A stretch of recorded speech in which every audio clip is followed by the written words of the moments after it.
Thánh Lễ TV trân trọng cảm ơn quý vị đã quan tâm theo dõi và đăng ký kênh. Kính chúc quý vị luôn được mạnh khỏe, bình an trong Chúa và mẹ.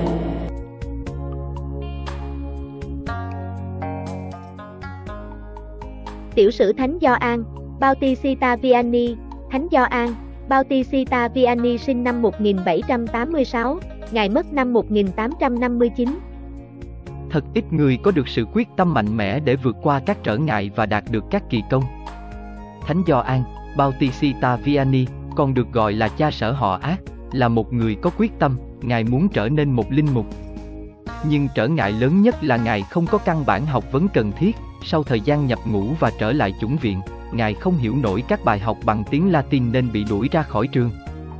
Nhờ sự giúp đỡ kiên nhẫn của cha Bali để dạy riêng ở nhà, sau cùng Gioan được nhận trở lại và được thụ phong linh mục với nhiều cay đắng.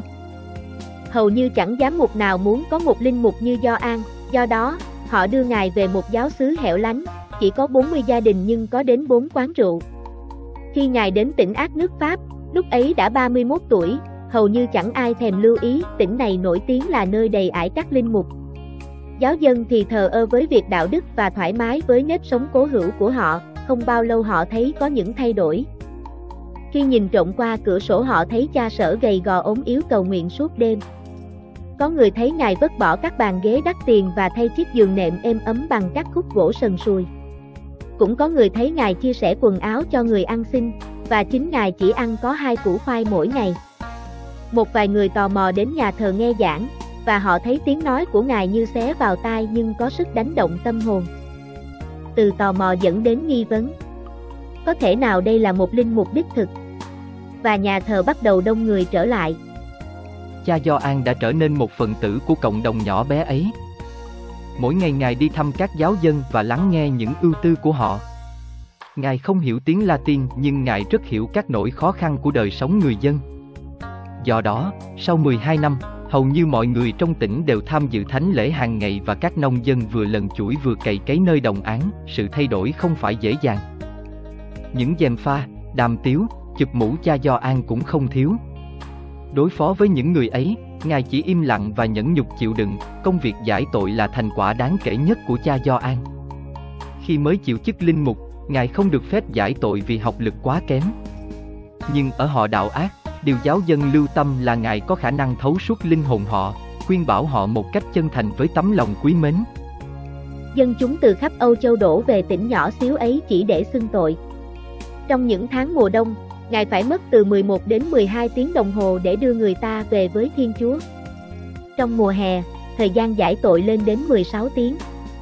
Đó là chưa kể cảnh giáo dân, vì quá ái mộ Ngài nên họ luôn rình rập để cắt áo, cắt tóc và lấy trộm mũ của Ngài làm kỷ niệm. Nhưng các điều ấy không tệ hại cho bằng cứ phải nghe những câu chuyện đau lòng trong tòa giải tội. Nếu một người không quyết tâm sống ơn gọi linh mục thì không thể nào chịu đựng nổi sự hy sinh bền bỉ như vậy, với thân hình mảnh khảnh nhưng gánh nặng quá lớn vì yêu quý các linh hồn. Sức khỏe của Ngài ngày càng sa sút. Theo lời khuyên của các bác sĩ, Ngài tìm cách trốn khỏi giáo xứ để có chút thời giờ tĩnh dưỡng, nhưng cả xứ biết tin đã tìm cách chặn đường Ngài. Bất chấp điều ấy, Ngài lên đường trở về quê nhà nhưng cả đoàn người hành hương lại theo Ngài đến đó. Biết rằng không thể nào được yên thân, Ngài trở về họ đạo. Ngài từ trần ngày 4 tháng 8 năm 1859 sau cơn bệnh nặng, hưởng thọ 73 tuổi.